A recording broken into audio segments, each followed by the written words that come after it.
the cannon. They do not want to give it to Stark or even Slay, given that you can mix and match between the two roles. And speaking of Slay, let's talk real quick about bottom lane Ziggs that's won 2 games in a row now, because this is a very unusual pick that was very popular back at the start of Spring Split.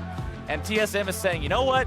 Get this out of my game. Yeah. 80 carries. Where's the Bork meta? Yep. To be fair, it is a very safe champion to play in the AD carry position. It's difficult to really play wrong unless you have poor positioning and you're always sitting on the front line. You just sit back, you throw out this poke, your ability to siege is really unmatched. And now Slay could very well be forced onto an alternative AD carry. He has brought out the Ashe and the Caitlyn and the Varus during the group stages, so he definitely has these champions in his pool.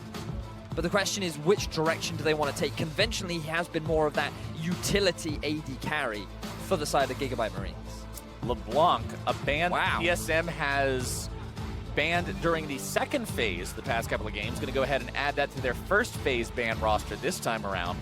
One more ban from the Marines. TSM actually not targeting the jungle at all. No, they're not. Now, I would expect the Graves to come out from the Gigabyte Marines, unless, I mean, they did, the Gigabyte Marines did bring out the Kha'Zix into Svenskaren's Graves in Game 1, so perhaps they actually just want to take the Nautilus off the board. Oh no, the Lulu, okay, that actually makes a lot of sense. So now I wonder if TSM actually maybe go for a first pick Gragas here.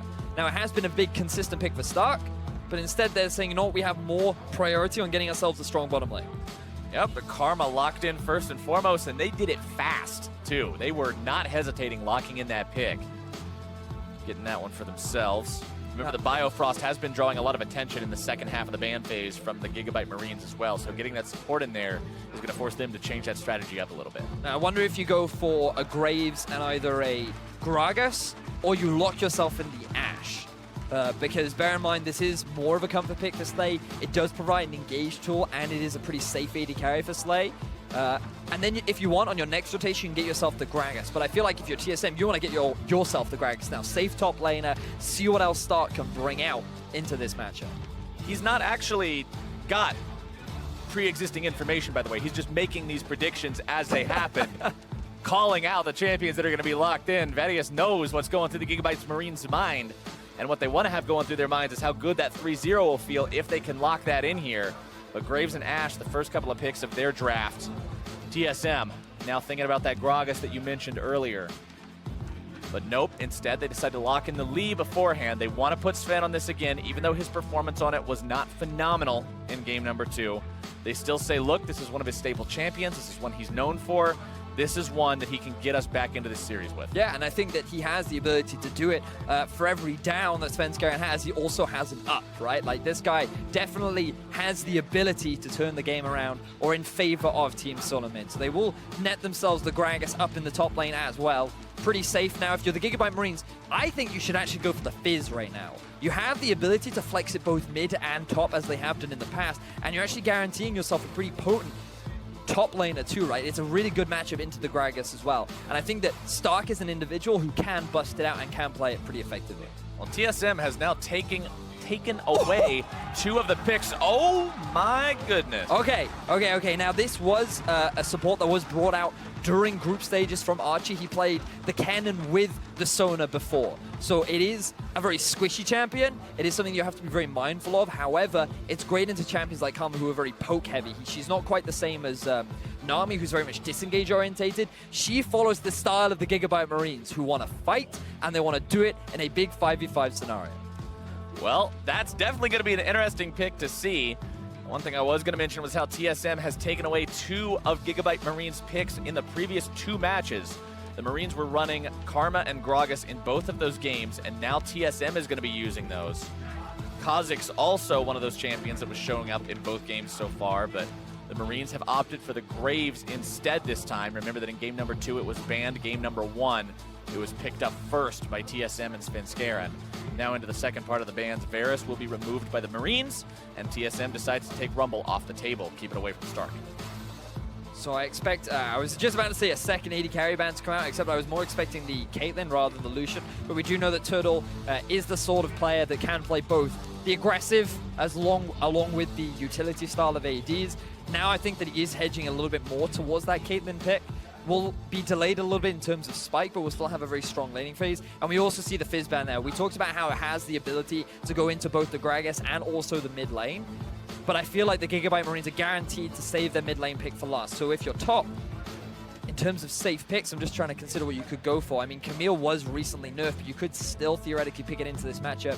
Starkey could also go for something like a Renekton as well. Does fall under his champion pool, and it would give him that pushing ability up in the top half of the map. How do you keep doing it? Just one after another, after another, after another. Renekton locked in on the side of Gigabyte Marines. We talked about this team in general and the research that we did into them going into the start of MSI play-ins. We talked especially about how Renekton Elise is one of the favorite combos for Stark and Levi. Just get in there, be aggressive in the top part of the map, right? Do crazy stuff with that lockdown, that early power, as TSM decides that their comp is going to feature Ezreal and Syndra as the carries. Now, I don't think Optimus should go for Zed here. It's so much harder to kill the AD carry when you're going up against a composition like that. I feel like you would go for something a little bit more utility-based, it seems. Now, he did bring out Zilean on day one of the plans. This goes against the typical playstyle that he is used to, but it puts more of the emphasis on the rest of his team. Optimus is confident after the performance, especially, how can you not be confident in Levi, right? He is playing the Graves, he is playing the carry, and the ability to siege and their ability to poke is so strong with the Gigabyte Marine. So this is a composition that they are very comfortable with, whereas TSM, they've built more of a poking pick style of composition, which takes a while to scale. So I want to see more slow, gradual play from the TSM squad, and I don't want to see them fall prey into these little skirmishes that Gigabyte Marines are so effective at forcing. Problem is, with the pick composition, it's hard to pick people when they're instantly brought right back to life. That's true, very true. So the Zilean ultimate could be very effective at shutting down the main mission of TSM in this game, but they're going to have to make sure they find a way to work around that if they want to keep themselves afloat in this series. One more win for Gigabyte Marines will take them into qualification for the main MSI event, send TSM to the last chance match on Saturday, in what would be one of the biggest upsets that we have seen in a while. But it's so close to being a reality for the Gigabyte Marines, the representative from the GPL. Surprised everyone in week number one by going 5-1 in their group, and some people would argue that it probably would have been a 6-0 if the last game would have mattered, but they had the spot already locked in, so still the best record in their group. Now having a great out-the-gate sprint against TSM in these first couple matches, seeing if they can lock it in with that 3-0. And it's fascinating because the GPL as a region, they did well at All-Stars. They've been gradually doing better and better every year. Their level has been improving. And now we've gotten to a point where Optimus, Levi, Archie, these are some old names in the League of Legends scene. These guys have been around for a while. And now they're really demonstrating to the world they have what it takes against some of the best. Some of the best regions in the world, like North America, has always been considered a strong region internationally. And now we're getting to see the Gigabyte Marines bring it to them, 2-0. Slay and Wild Turtle just kind of going to pass by. Nope, not anymore. One shot fired off as Turtle walks away, just taking that one, doesn't really care too much about it. No level 1 invade coming out from either side. That's a difference that we've seen between this game and the previous two. Remember that the past couple of matches, TSM has tried to move into Gigabyte Marine territory at level 1, either through the Raptor camp or through the bottom lane tri-brush. Both times it failed for them. This time around, they're saying, you know what? We tried to invade 2 games. We lost 2 games. Let's cool out. Maybe the invade plan isn't a good plan. Trial and error, you know? Maybe that don't work. Well, the Gigabyte Marines will start off Levi at his Raptor camp, clearing out those tiny ones, get level 2 fast enough to have that much more potency against the big one. Svenskeren starting his own Raptors, but Lee Sin is not the best Raptor-taking champion without a decent leash. He goes pretty low doing this. Normally you start with the W because it just gives you a bit of extra defense, and the utility that you get along with the heal is actually pretty effective. I think it's about a 6-second cooldown on W, so it's actually it's the better option when going up against the Raptors, and you kind of need the pull from your mid laner. So it's not too bad for Bjergsen. He still won't lose that much in terms of the shove because Optimus, I mean, he's playing Zilean, right? Like the bombs, pretty high cooldown early on. Right. But my eyes are also on the bottom lane. Like, what can we expect from Walton and Biofrost into a matchup that you don't commonly see from the Sona? Pretty low in terms of mobility, but actually they get the level 2. Archie in some trouble here. Turtle needs one more Mystic shot to do it, but will not find that. Slay having to use the heal to keep his support alive. Now, this is much more calculated aggression from the bottom lane of TSM. They realize that they hit that level 2 spike and they want to try and take advantage of it. Sona's trading power isn't the best when your opponents have a lane advantage. So for the time being, they're just going to be on the back foot, focus on sustaining, dealing with the poke coming out from Karma. And they largely will deal or lose out on the push simply because of how great Karma is during these early levels. Looks like it's time for Levi to work his way into the enemy jungle, Vedius. 3 minutes into the game. It's about that time. Oh, here we go. The gank from behind. Turtle and Biofrost have summoner spells up and ready to go. Turtle goes ahead, drops that ward back there just to make sure. Svenskeren clearing out the top part of his own jungle. Levi deciding it's time to show himself. Biofrost and Turtle recognize what's coming. Levi slides in, eats a lot of damage though, having to flash away. Turtle with first blood! Now Slay and Archie can't really find anything else. Having to back themselves away. Wild Turtle with double buffs now. Very scary to deal with. Levi, his aggro finally comes back to bite him. And we were talking about the bottom lane, and you couldn't ask for a better start. Double buff as the action continues in mid. When I ask for a better start, this might be one, except, yes it is. Svenskeren, he misses the Sonic Wave, but they still have the setup they need. And TSM is off to a phenomenal beginning in game number 3. That's a lot of minions crashing into that tier 1 turret. Oh, it is. Optimus does have the teleport, so we'll be able to soak up some of it. But largely, this is not going well. And Stark! Okay! Stark's just going to be slapped around. He got to play this role the past couple of games. Now Haunter's on the champion. Anything you can do, I can do too. And this is much more of what we were expecting from TSM. The synergy between Sven and Bjergsen to get him going in the middle lane. Haunter demonstrating his proficiency up in the top lane. And this is not typically what you would expect from the Renekton, but he's playing into the minions. He actually uses the Fury in his Slice and Dice. He no longer has the heal on his Q because it's on cooldown. And that's what results in him losing out on the 1v1, so just poor management of his passive right there. But also in the bottom lane, the fact that Levi comes in from the flank. You expect him. Oh, now we see a gank in mid. Okay, Bjergsen, no flash available. Does have cleanse if that could get him out of some trouble. Getting himself away. Svenskeren jumping in, just trying to protect him a little bit better. Bjerg low, but still okay. Svenskeren going to go ahead, decide to get back to base. And for the first time, Vedius, the Gigabyte Marines early game rotation machine seems to be not working. Certainly seems like it. They tried to make things happen, and TSM respond in a way in which allows them to be the ones to gain the advantage. Really nice subtle sidestep from Bjergsen there as well to dodge the stuns coming out from Optimus, realizing that if he walks into it, that's going to be his life gone. And again, the pressure continues in the top lane. Oh! Haunter has had enough. He heard us talking about him, and he was like, oh, you guys want to say something? This is a different TSM, Vedius. It's like TSM was just sort of goofing around the past couple of games, and now they're saying, all right, we're going to lose if we lose this game. Everybody play serious now. And they are just having an awesome early game. Oh, they are, and this is going to mean so much for the 1v1 matchup, too. The fact that Haunter's gotten himself 2 solo kills means that Renekton now effectively has no value in this laning phase. He can't push anymore. The fact that Haunter's going to be able to get early armor means that he can't even trade against him anymore. Haunter's value in team fights is so much larger simply due to the utility that he brings. Stark is really going to struggle to find an impact, largely just because he's losing out on this 1v1.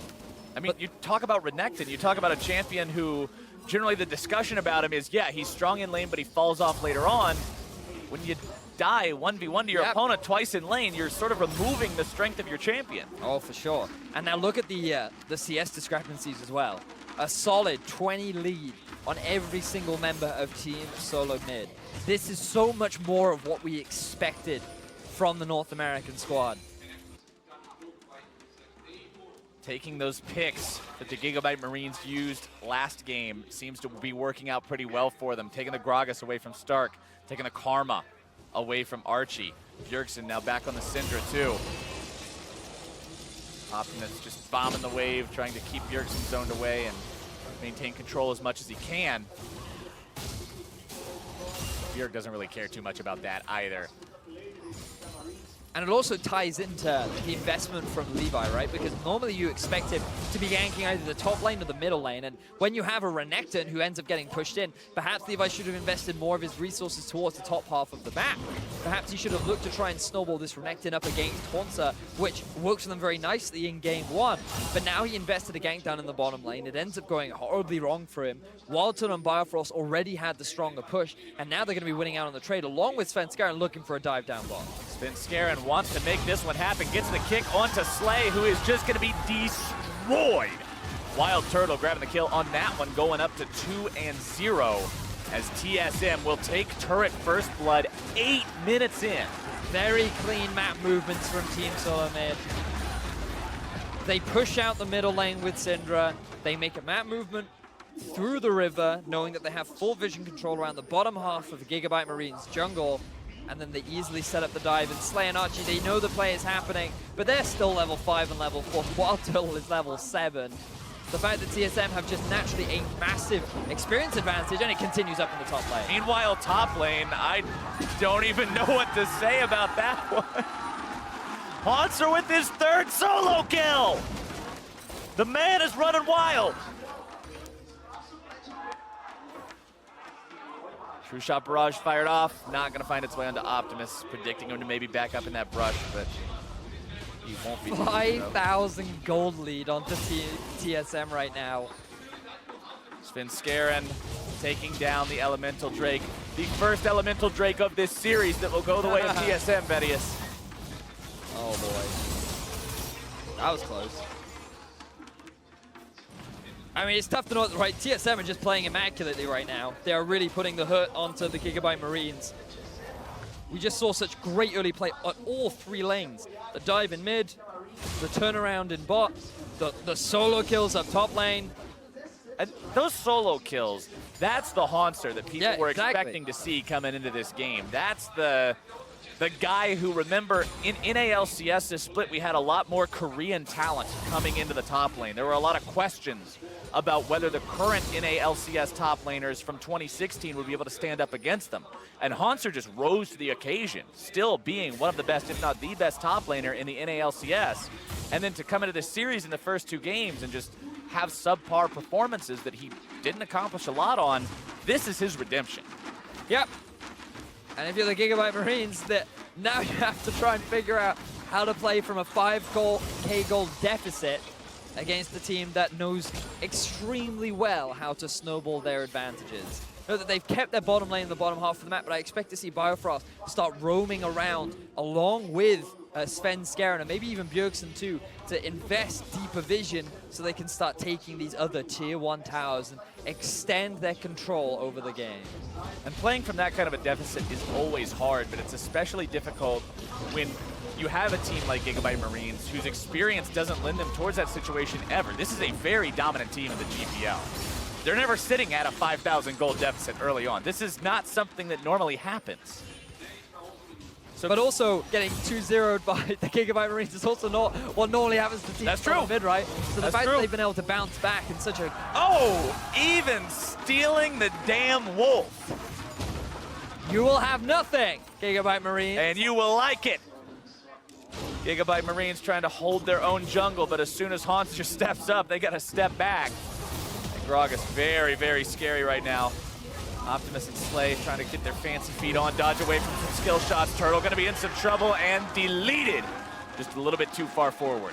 Wouldn't be a TSM game if Wild Turtle didn't get caught. If Wild Turtle didn't get caught at least once, I don't know what we'd be watching, but that's a catch that's going to buy Gigabyte a little bit of time maybe, or the TSM push might just take this down regardless. TSM feel that they have the level advantage, they have the gold advantage, and they're going to go for a dive. Very nice combo from Haunter. Resilient save going to be big though as Haunter gets chain CC'd and can't do anything about it. Nice turnaround from Gigabyte Marines. So this time round, Gigabyte Marines are able to punish the dive from Team Solo Mid. They feel confident enough to try and set up onto the tower that they can even go for the dive. They feel like, hey, you know, we've got such a big gold advantage. There's no reason why, at the very least, we can't burn that Zillion ultimate. They are not expecting the return from the Gigabyte Marines. Good flash there from Slay. Slay staying alive. Archie barely surviving, even after exhausting the Syndra. You talked about the squishiness of the Sona when they locked it in, Vedius, and the champion's very easy to kill if you aren't watching. Svenskeren trying to get in there, but the minion eats the Sonic Wave instead. This will be another tower going in favor of TSM. Good control overall. The fact that they've now taken all the outer objectives, likely going to be waiting for the next Infernal Drake to spawn so they can pick that one up for themselves and then start working their way onto these tier 2s.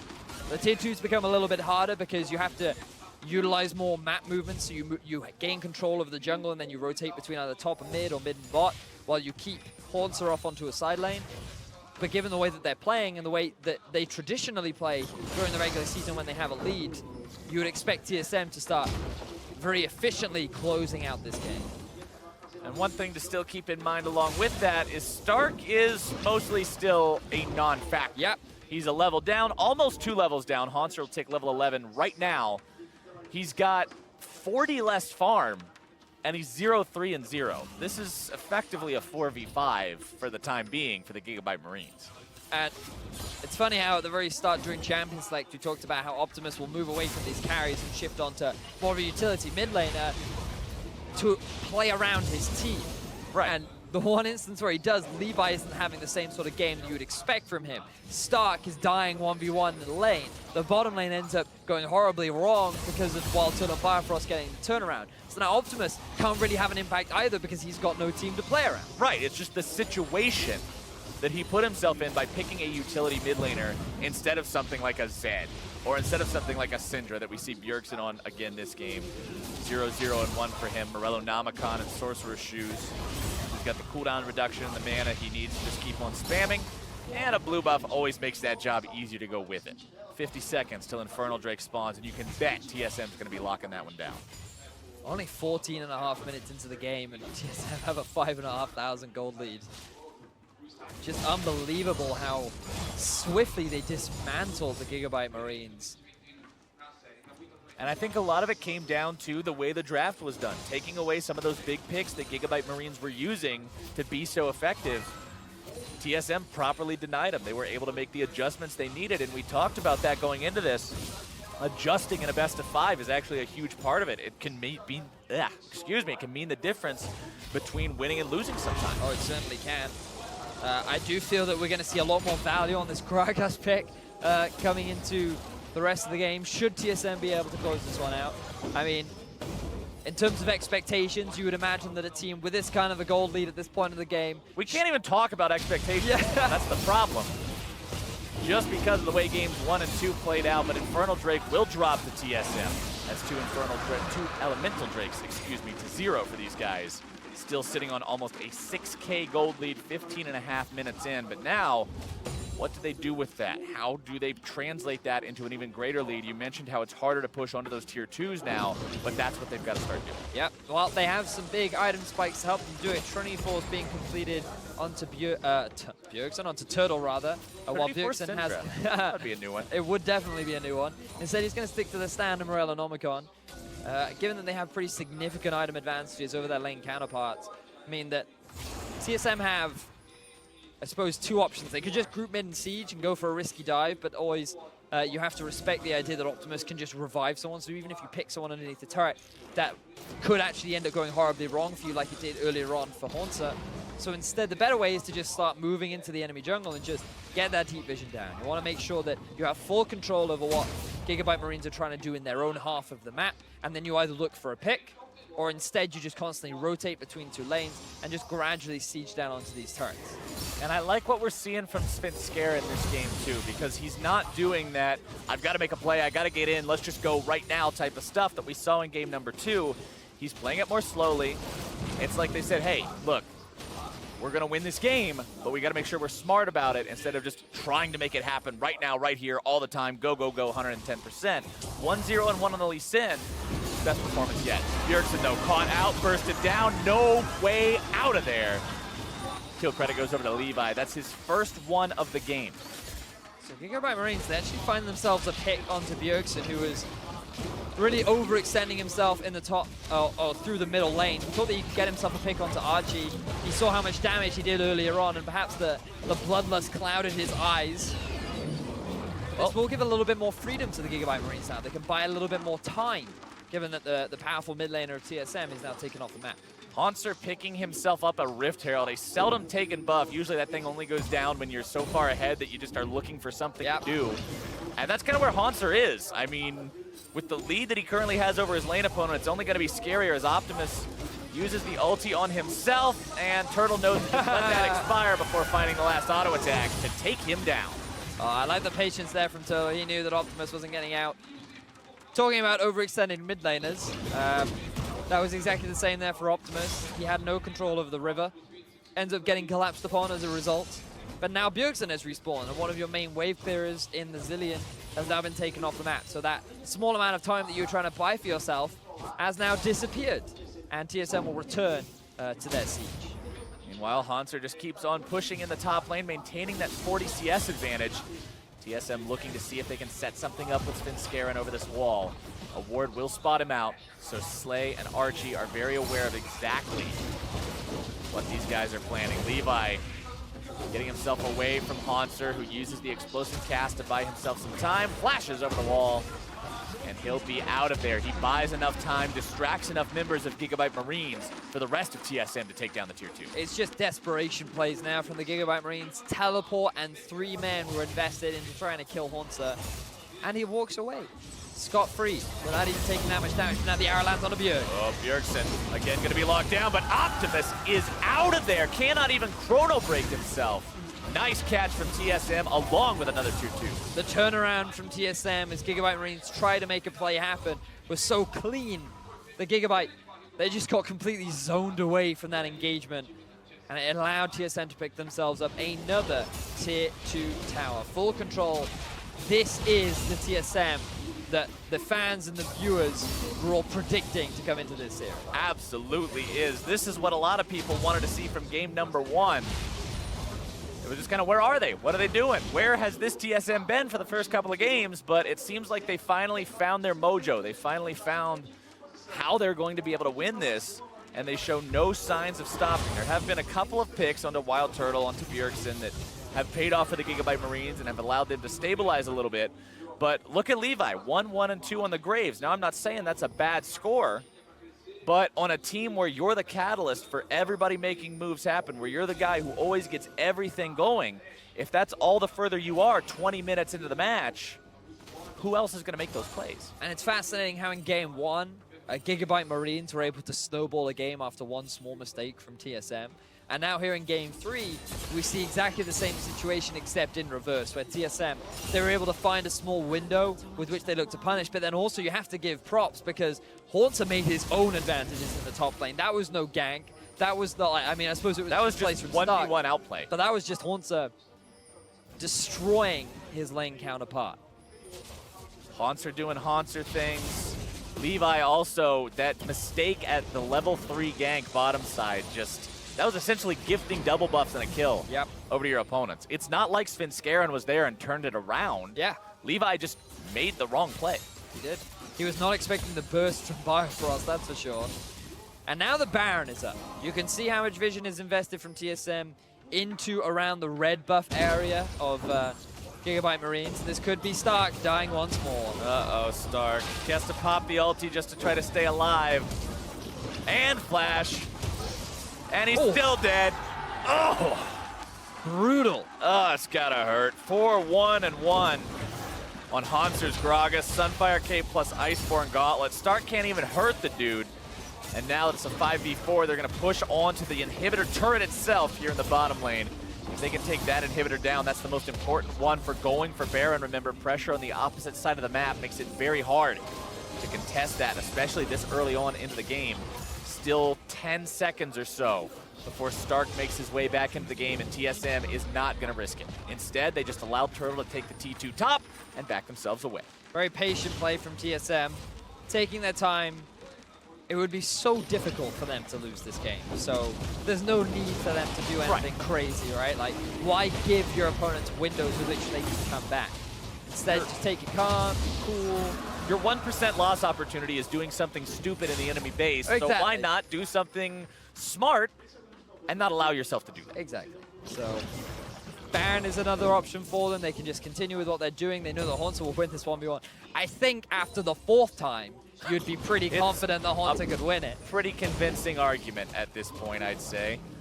Haunter 4-1-1, 0-4-0 for Stark. Even though there's 3 kills on the Marines, he's not been a part of anything so far. 70 CS now, too, separating these 2 top laners. The Flame Horizon is a-coming, but the game might end before we even get there. Yeah, it actually might. We're coming real close to this one potentially being over. If TSM can lock away this victory, they're over 10,000 gold up just 23 minutes in. Bottom lane inhibitor exposed. Vision in the upper river around Baron. 2-shot barrage fired through. Not going to steal the red buff away like he did the Wolf earlier. Good attempt. No, it was just mostly for scouting purposes anyway. If I'm nitpicking, I feel like Sven at this point should be moving more with Biofrost to start getting vision around the entrances to the jungle of Gigabyte Marines rather than doing his Croaks, but it is naturally nitpicking.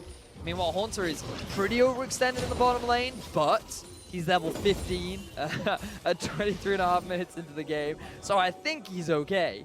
And the pressure will just continue. A lot of focus is being spent around this Baron, and TSM have to be very careful about how they play this, because we've seen the smite wars between Levi and Svenskeren, and I do feel like that Levi is currently winning in the head-to-head. Yeah, you don't want to take the 50-50 here. That's another one of those throw conditions we were talking about, just opening a window for your opponents to maybe come back into the game. TSM would much rather just zone them away, find some kind of a kill, make it a sure thing. Turtle very strong, 4-1-0 on him. QSS to get out of any CC-based troubles, working on that Blade of the Ruined King to go with his Mana Moon and for his Trinity Force. But now with control wards here in the pit, it's time for TSM to start up Baron. Full vision over the Gigabyte Marines jungle. The Hawk Shot will be used to spot out the Baron, but I don't even think there's much that the Gigabyte Marines can do about it, because they're going to have to face check Haunter. Svenskeren and Turtle are essentially just dueling this. Levi wants to get in over the wall, but instead he's just going to be killed. He will come back through that Chrono Shift, but not in time to get in there as Svenskeren secures Baron. Haunter goes over the wall, and he is just going to 1v2 these guys all day long. Grabbing the kill onto that Gigabyte Marines Graves, and now looking to make it the Zillion 2. Svenskeren comes in, grabs himself the kill, and that's 2 plus Baron for nothing going the way of TSM. Very easy Baron takes. Stark, he's just trying to get the scraps. Gigabyte Marines, they're not even going to go bother back to base. They know that the game is done. They know that there's nothing that they can do. Levi tries to get the steal, but then Haunter, he's just too strong. He's so strong in this game right now. And that's going to be pretty much all she wrote. They take down the top lane inhibitor turret, take down the top lane inhibitor. Mantra Inspire is going to keep this team as strong as humanly possible. Levi now back alive. Stark going to be juggling around. Svenskeren able to go in, find the kick backwards onto Slay, who's going to escape for now. Turret destroyed though. Wild Turtle pouring some damage back into the fight. The Nexus now down below half. Slay going to be dropping next. And ladies and gentlemen, we are heading to Game 4. I was not expecting the Game 4 to come in this order. No. But I, in some ways, was expecting it to happen. TSM with an exceptionally clean game. Yeah. Not only did they punish the mistakes of Levi down in the bottom lane, but they also built their own advantages in the mid lane with Sven and Bjerg, and Haunter getting himself so many great solo kills up at the top. It was